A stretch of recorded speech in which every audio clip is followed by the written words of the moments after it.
we are recording for the RecoveryHub YouTube channel, just so that we can upload this support group to that later. So yeah, just full disclosure. Okay, so hello and welcome everyone who's here, or anyone who's watching the re-upload on the YouTube channel. The date is currently the 22nd of August. It's Sunday, and we also have a good topic today, the EasyPeasy Method. So the EasyPeasy Method is probably one of the most popular books read in these recovery type communities, and luckily enough, Lax here has been kind enough to read it and put together a summary of its contents and what it's all about. So yeah, without further ado, I think I'm just gonna let him begin. Okay, thank you. Although to be fair, I wasn't able to cover the entire book. The book is quite long. So I talked to that memo. We may have to do this in 2 parts. But yeah, anyway, let's start. Yeah, that's fine. Don't worry, man. Don't worry, that's fine. Okay, so let's start the part that I did cover. So the first thing that the book discusses are the common excuses that the porn addicts use. So, for example, one of the most common excuses are, I enjoy watching porn. Now, the problem with this excuse is we enjoy a lot of things in our lives, but we don't feel deprived and just overall like shit when we're not doing them. So that kind of defeats the whole I enjoy it thing. The other excuse is it's educational, which again is BS, because we all know that's just not true. The other excuse people like to use is PMOing relieves boredom, which again is bullshit, because boredom is a frame of mind. Porn fills our brain and sends us on a wild goose chase for the right clip, and the feeling only becomes stronger the next time we are bored. The last excuse, it's a habit and they are hard to break. This, of course, again, to nobody's surprise, is not really true. For example, drivers in the US are in the habit of driving on the right-hand side of the road. Yet, when traveling overseas, they break this habit with hardly any aggravation. So it's clearly a fallacy that habits are hard to break. The next topic that the book discusses is the nature of porn. So the first thing is dopamine. I think most of us know enough about dopamine, but we still have to address it. Dopamine is a neurotransmitter associated with feelings of wanting, with actual pleasure produced by opioids. More dopamine, more opioids, and more action. Without dopamine, actions such as eating don't feel pleasurable. High fat and sugar foods produce the highest chemical release of dopamine. It is important to note that dopamine is also released in response to novelty. So this last part is obviously very important to porn addiction, because that wild chase for the right click just fuels our dopamine receptors, and that's one of the reasons why it becomes so addictive. So the other point is superstimuli. So superstimuli is a stimuli that triggers a bigger blast of dopamine than any other natural counterpart. Superstimuli for humans are junk food, internet, TV, video games, and of course pornography. Our brains can't tell the difference between a real man/woman and the one on a computer screen. So to our brains, when we are watching porn, we are having sex. Kind of sad if you ask me. How it goes. The consequence of all this dopamine flooding our limbic system trims the number of dopamine and opioid receptors. Unfortunately, stress. It is an endless loop, and in this loop you cross the so-called red line and trigger emotions such as guilt, disgust, embarrassment, anxiety, and fear, which in turn raise dopamine levels even higher and cause the brain to misinterpret these feelings as sexual arousal. Next, we have the Coolidge effect. I think most of us are familiar with what the Coolidge effect is. As you can see on the graph, anytime we watch a new video, our brain just assumes that's a new mate for us. So that's why we create this infinite online harem.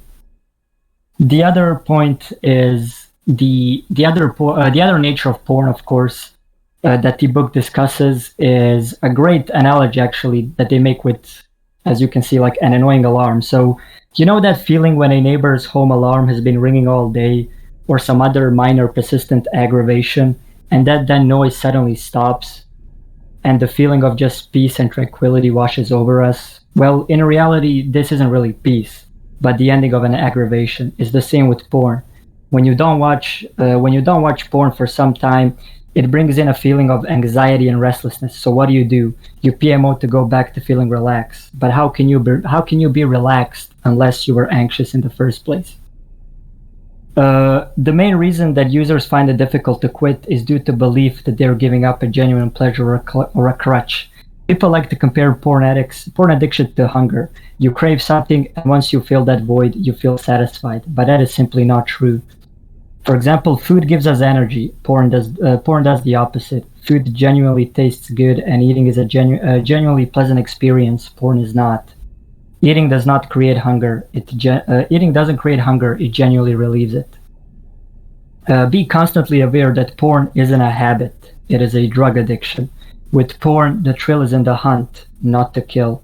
Because dopamine leaves rapidly when we relapse, we tend to want the edge and enjoy the feeling of watching even more. Now, the high dance around the red line. The red line is pretty much that line that you get when you edge, when you're really close to relapsing, but you want to fight back. You don't want to do it.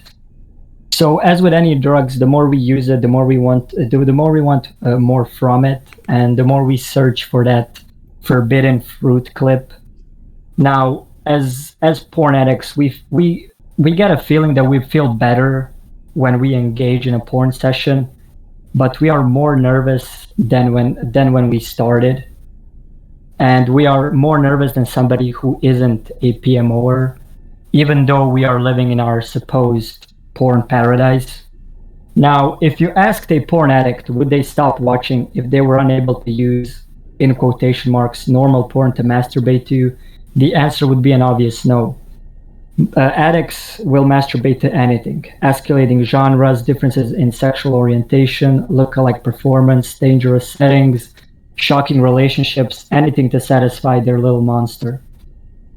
And now another great analogy that the book makes is the smoker's analogy, which pretty much is, if you tell a cigarette smoker that they have to go 10 hours without a cigarette, they will go crazy. But yet, a lot of them will buy a new car in which they will not smoke. They will visit theaters, shopping malls, churches, all places where they cannot smoke. It's almost as if they are pleased when somebody or something forces them to stop smoking.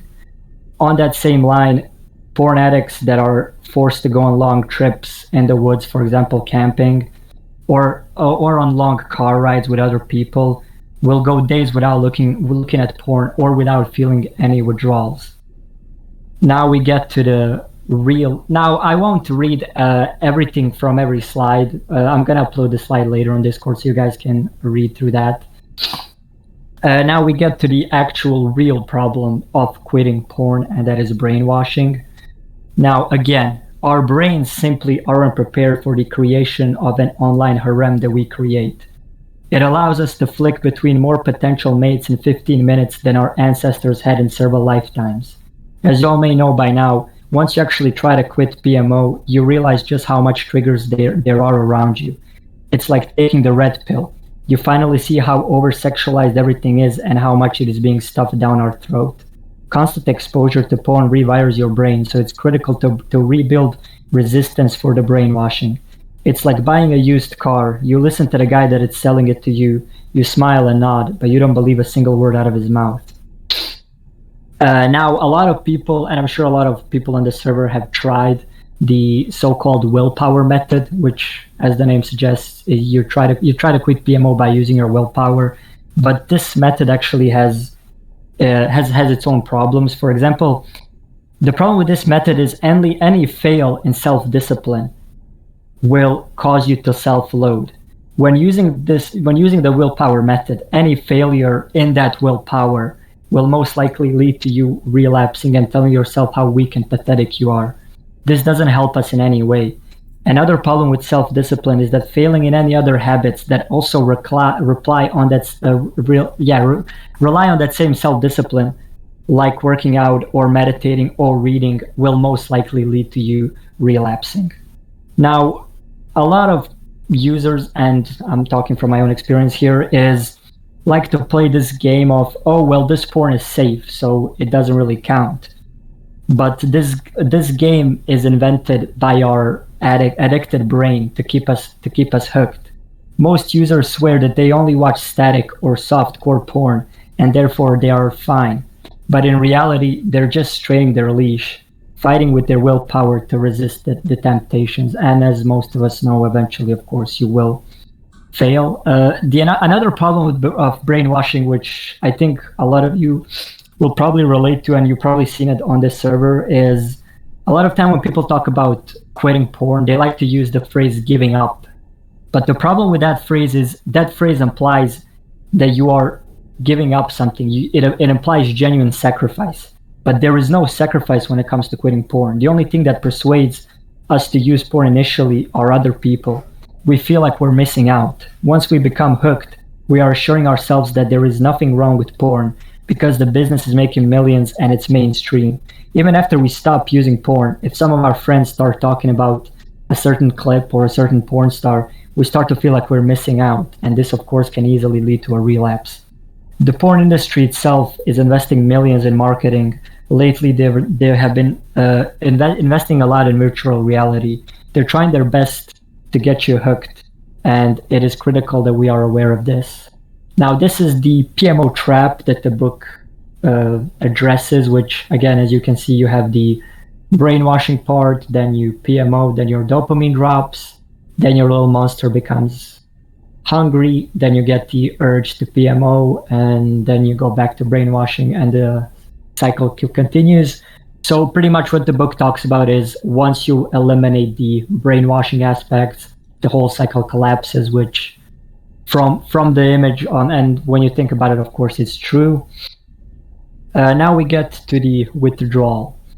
Now, something that I only realized from this book is withdrawal symptoms have a lot of common with fear, because the fear of withdrawal pangs, as they call them, causes those same pangs. We fear how much withdrawal symptoms are we going to feel in the future, but that fear causes those same withdrawal symptoms in the present. Now, as you can see here, some of the withdrawal symptoms are sweaty palms, shortness of breath, sleeping problems, and inability to think straight. Now, one of these symptoms that I've felt the most is sleeping problems. Like a lot of time in those first couple of weeks when you're trying to quit PMO, I will really have a lot of difficulty falling asleep. And the problem is when you compare these symptoms to something else that we as humans feel, you kind of realize that these are the same symptoms we feel when we are anxious and scared. So that's why there is a direct connection between withdrawal and fear. Now, a lot of users also like to use these reasons for PMOing. So, for example, we have stress. Now, we all know that a lot of us used to believe or still believe that PMO relieves stress. We come home from a busy day of work or from a busy day of socializing with friends, and we just want to relieve this stress by PMOing. But in reality, porn isn't relieving your nerves, it's slowly destroying them. We all notice that the confidence and self-assurance we gain on NoFap, and that confidence and self-assurance is the product of stopping the PMO cycle. Now, many users and ex-users already know this scenario. You go to your bed to sleep, and before you know it, you're on a porn site looking for that one special video. Porn increases boredom indirectly because orgasms make you feel lethargic, and instead of undertaking an energetic activity, addicts tend to prefer lounging around, bored and relieving their withdrawal pangs. We have brainwashed ourselves and our brain to see porn as something interesting. So when we are bored, it's only natural that our brain will want us to watch porn. Now, the other reasons people like to use is it helps with your concentration. Now, this, of course, is a complete fallacy, because even if in the moment PMO helps us concentrate, in the long run, it destroys our abilities such as accessing information, planning, and impulse control. When you try to stop and face a mental block, so when we try to stop any little thing that happens in our lives, we try to blame it on the fact that we have stopped. So whatever little stress, whatever little thing that happens in our lives, we always think to ourselves, oh, if only I could go back to my online harem, this would solve all my problems. The other reason people like to say is, oh, well, watching porn helps me, watching and masturbating to porn helps me relax, but it doesn't. When you think about porn addiction and the actual like action of watching porn, you kind of just realize how like, just for example, just think about that. Like, you're on your internet, you're on these weird dark websites, you're like straining the leash, because when you are aware of the addiction, you there is always that part of you that doesn't want to do it, so you're fighting yourself.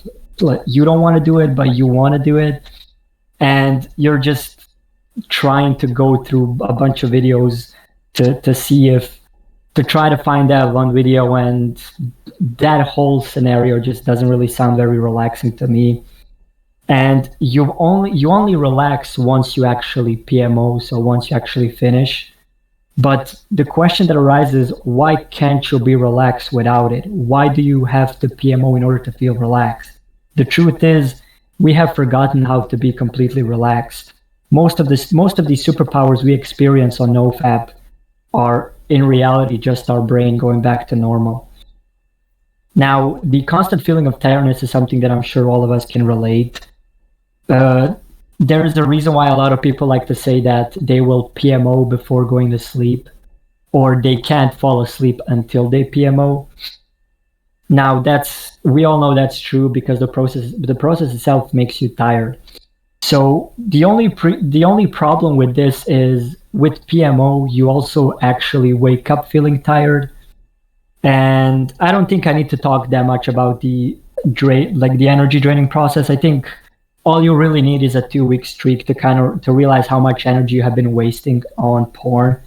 And again, to make the analogy, it's like taking the red pill. Only after a couple of weeks you actually start to see your full potential and realize how much of your energy you have been wasting. Now, the other thing that the book discusses is time. I feel like this definitely is a good point, because let's say you started watching porn at 12. So you started watching at 12, but you only really got hooked once you hit puberty. So let's put that at 14. Now, a man's libido usually starts going down as he ages, but you're going to use Viagra because the little monster needs to be fed at all costs. So if we take into the consideration the average human life expectancy, you will waste around 5,000 hours of your life watching porn, or 208 days. Now, if that isn't pathetic, I really don't know what is. So besides time, the book also talks about the health issues that porn creates. So, as I've noticed myself, that there's a lot of younger people in the server now. With younger people, they always have this belief that they are ready to deal with the consequences of watching porn, and to a certain extent, they are right, because they are younger and their bodies are just better prepared to deal with the damage than somebody who is older. But as we already discussed, what makes you think that you will quit before you actually start getting old? If you can't stop watching now, what makes you think you're going to be able to stop when you're 30 or 40? Now, the effects of brainwashing makes us tend to think that pretty much to summarize the effect of brainwashing, we are pretty much in a scenario of a man who is falling off a 100-story building, and as he's going past the 50th floor, you hear him shout, "So far, so good." We think that because we have gotten away with watching porn so far, there isn't going to be any consequence for that next session. But the problem is, we can never know how much problems that next session is going to produce. Now, the other point that the book also talks about is, and I think probably most of us have tried, is the cutting down method. So pretty much you tell yourself, oh, I'm only going to PMO once a week. After that week is gone, I'm going to push it to once every 2 weeks, once a month, once every 2 months, and so on and so on. But the problem with that is, we have been brainwashed to almost feel entitled to porn. We feel like it's a prop and a reward, and our life will never be the same without it. So instead of turning us off the internet porn, cutting down accomplishes is that we are feeling more insecure and miserable. We are convinced that the most precious thing for us on this planet is the new clip that we have missed, and there is no way you will ever be happy without seeing it. So if let's say you tell yourself, I'm only gonna watch porn like once a week, so I'm only gonna watch it every Saturday. The problem with cutting down is from Monday till Saturday, because of course you have an addict's brain, your brain will always be thinking about that Saturday. It's probably going to be fantasizing about what kind of clips are you going to be watching, or what kind of porn stars are you going to be watching. So it actually is almost, when it comes to just thinking about porn, it's even worse than PMOing, because as we are people who know that they are addicted. So when we relapse, we usually have a period of a couple of days where we feel really bad and we don't even think about porn. But with cutting down, you are constantly thinking about it. So it really doesn't it doesn't accomplish anything. So now we have the other potential porn traps. Now, again, something that a lot of us already know is, I'm just gonna have a one peak. That this usually happens with people that have I noticed this usually happens from like the first week to like the second and third week. This mentality of, you're only gonna peak. It's not gonna. You're just gonna see if there are any new videos that you missed. And as we already know, that won't peak. In 95% of the cases, it leads to relapse. So again, I don't really think I need to speak too much on it. The one peak mentality is not good. Now, another potential that I haven't heard talked about a lot is not planning things out. So it is very important that we look at our schedule and try to find times where we're going to be extremely vulnerable to PMO. For example, if you're in a relationship, it could be that your partner is going to be out of town, or you're going to have a really busy and stressful day at work, or you're going to have a really busy and stressful day of socializing. So it's really important that we schedule these, figure out when these dates are going to be, so we can prepare ourselves for them the best that we can.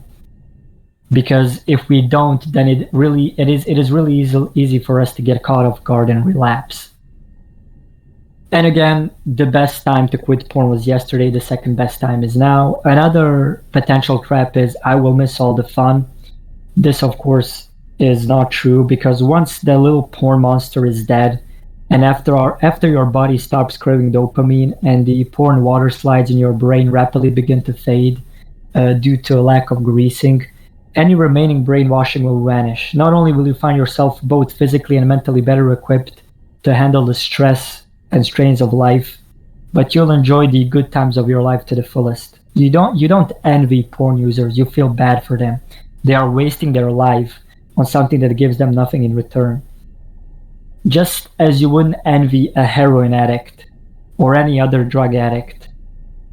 And at that same time, as with heroin addicts and other drug addicts, your drug addiction will not just magically get better.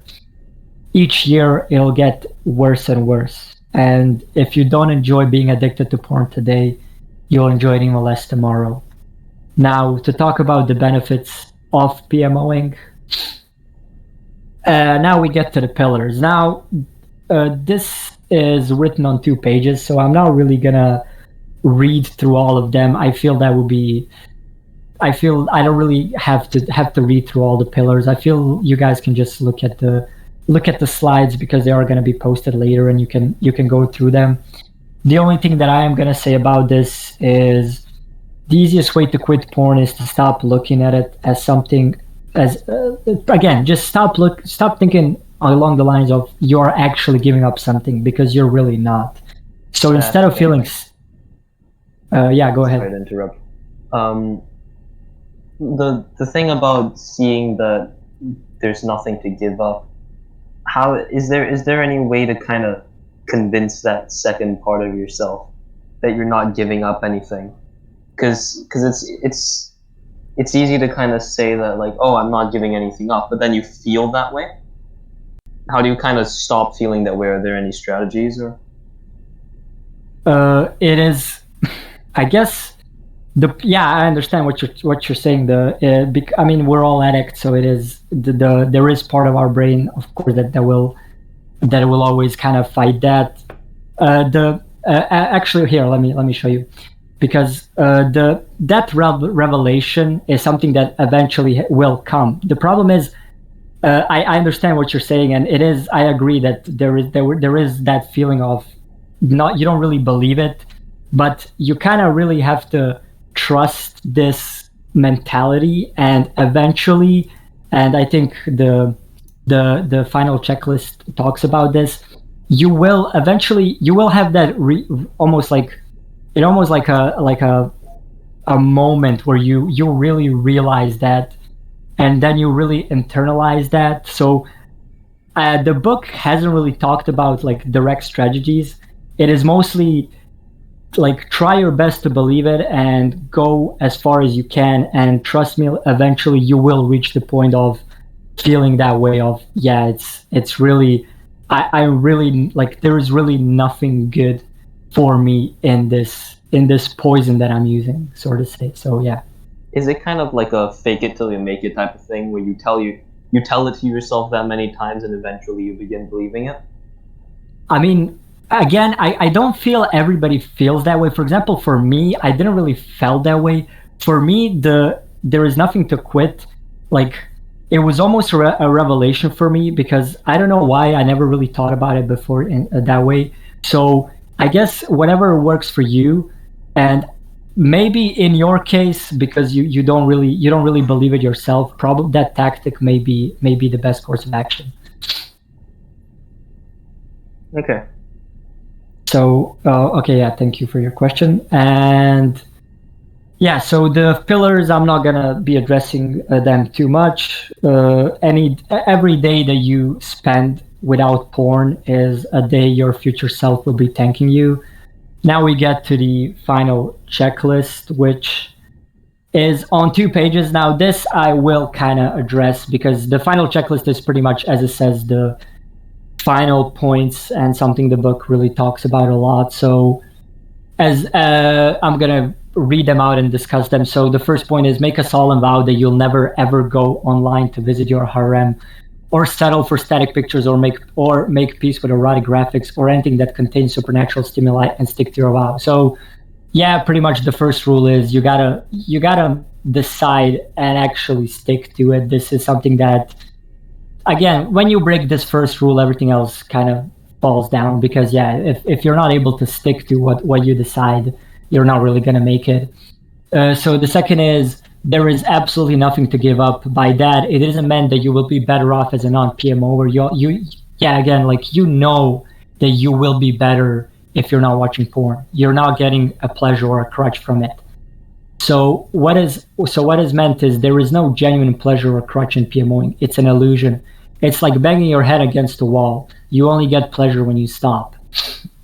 So the third point is, there is no such thing as a confirmed PMOer. You're just one of hundreds of millions who fallen for this subtle trap, like the millions of other ex-PMOers who once thought they couldn't escape. You've escaped, or at the very least, you're trying to escape, because we wouldn't be in the server if we weren't actually trying to get ourselves rid of this addiction.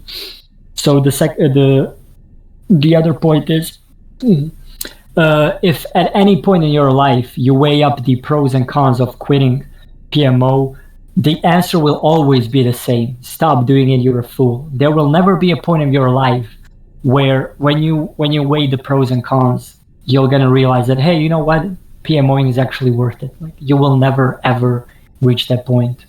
So the other point is, don't try to think about porn or worry that you're thinking about it constantly. Whenever you do think about it, whether today, tomorrow, or the rest of your life, just think to yourself, just be happy, and think to yourself, yippee, I'm a non-PMOer. So the other point is, do not use any form of substitute. Do not challenge yourself by keeping your laptop next to you while you sleep. Do not avoid plays, movies, or magazines. Do not change your lifestyle in any way purely because you've stopped. If you follow the above instructions, you'll soon realize the moment of revelation. But don't wait for the moment of revelation to come. Just get on with your life, enjoying the highs and coping with the lows. You'll find that in no time at all the moment will arrive. So yeah, this is kind of this is something that I didn't expect from the book. This is something that I think a lot of people on the server would probably disagree with, because as they say, like, don't like go watch movies, go like read magazines, and don't avoid plays. Like, don't challenge yourself to like, don't make these challenges of, oh, I'm not gonna do this because it may lead to relapse. So pretty much it's saying, like, just go with the flow, and in time you will reach the moment of revelation. So for the ending, again, I am gonna say that the book covers a lot more ground, and I have left a lot of chapters, so the presentation doesn't become any longer than it already is. And for the final words, for me, and this is something that I've actually kind of thought about a lot, and this advice, I guess, can become useful in a lot of parts of your life, and that is forgiveness. It is important that we forgive ourselves. It is important that we forgive that foolish boy or a girl that didn't know any better and got themselves hooked on porn, and got themselves addicted to porn, or hooked on this poison. They can't really be held responsible for what they did, but you can. It is your responsibility to heal yourself, and it is also your responsibility to help save as many people as you can. Something that an urge killer, if you want to call it, that actually helped me a lot is, whenever I tend to feel urges, I would visualize myself having a conversation with the younger me, and I would kind of just ask myself, would he be proud of the man he has become if he met me today?